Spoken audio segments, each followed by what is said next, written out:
We will play a game. It's called a secret game. Game? Hindi mo ako nakikilala?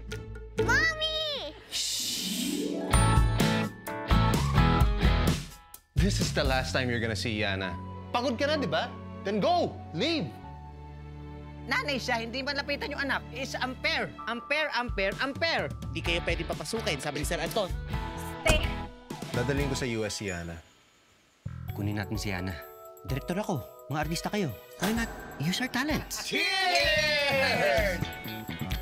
Operation Bring Back Yana to her mama! Guys! Action! Are you a real merman?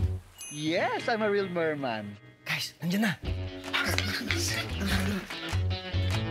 Hello, Ma. Nasaan na kayo?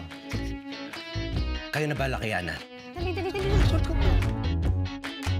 Kami na sa Lola, since laki naman ako sa Lola. Let's go. Daddy! Let go of her. Anton, tama na. Nasasaktan naman yung bata. Then let go! Sige, nasasaktan yung bata. Tama na! Ano ba?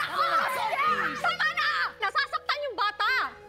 Pangarap ko lang noon, magkaroon ng masaya at saka buong pamilya. Akala ko nakuha ko na. Hindi ako manggugulo. Gusto ko lang makasama ang anak ko.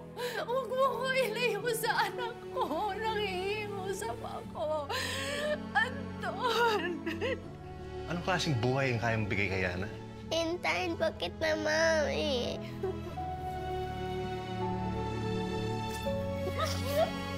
Mami! Nalima!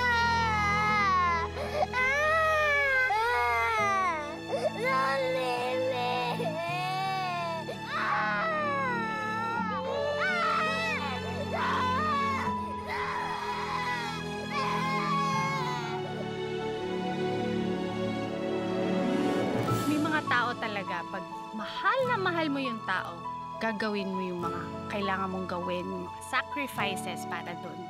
For you, Mommy. No, this is for you.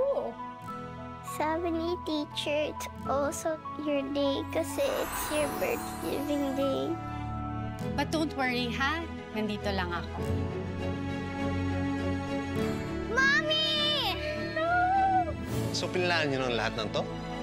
Basta ang main goal natin, maging close si Yana sa fake identity mo.